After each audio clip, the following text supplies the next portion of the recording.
ಇನ್ನು ವಿಜೇಂದ್ರ ವಿರುದ್ಧ ಯತ್ನಾಳ್ ಅವರ ವಾಗ್ದಾಳಿ ನಿಲ್ತಿಲ್ಲ. ಈಗ ಮತ್ತೊಮ್ಮೆ ರಮೇಶ್ ಜಾರಕಿಹೊಳಿ ಅವರು ಬಚ್ಚ ಅಂದಿದ್ರು. ಈಗ ಯತ್ನಾಳ್ ಅವರು ಕೂಡ ವಿಜೇಂದ್ರರನ್ನ ಬಚ್ಚ ಅಂದಿದ್ದಾರೆ. ವಿಜೇಂದ್ರ ವಿರುದ್ಧ ರಾಮುಲು ಸುಧಾಕರ್ ಸಿಡಿಮಿಡಿಕೊಂಡಿದ್ದಾರೆ. ವಿಜೇಂದ್ರ ವಿರುದ್ಧ ಈಗ ಯತ್ನಾಳ್ ಅವರು ಕೂಡ ಸಿಡಿದೆದ್ದಿದ್ದಾರೆ. ಅವನು ಚಡ್ಡಿ ಹಾಕುವ ಮುನ್ನ ನಾವು ಪಕ್ಷ ಸಂಘಟಿಸಿದ್ದೇವೆ ಅಂತ ಯತ್ನಾಳ್ ಅವರು ಮಾತನಾಡಿದ್ದಾರೆ. ವಿಜೇಂದ್ರ ಬಚ್ಚ, ದುಡ್ಡು ಮಾಡ್ತಿದ್ದಾನೆ,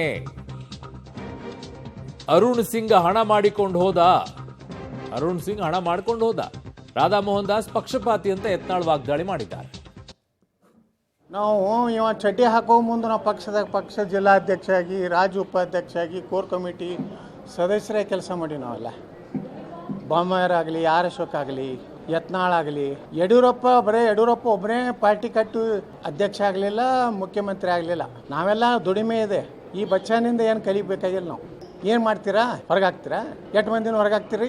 ಪಾರ್ಟಿ ನಡೆಸೋ ಸಿಸ್ಟಮ್ನ ನೀವು ಅಪ್ಪ ಮಕ್ಕಳು ನಿಮ್ಮ ಅಪ್ಪನ ಹಂಚಿರ್ಬೋದು, ಎಲ್ಲರನ್ನೂ ಹಂಚಿಸ್ಲಿಕ್ಕೆ ಆಗೋದಿಲ್ಲ. ಕರ್ನಾಟಕದಲ್ಲಿ ವಂಶವಾದದಿಂದ BJP ಮುಕ್ತ ಆಗಬೇಕು, ಭ್ರಷ್ಟಾಚಾರ ಕುಟುಂಬದಿಂದ BJP ಮುಕ್ತ ಆಗಬೇಕು.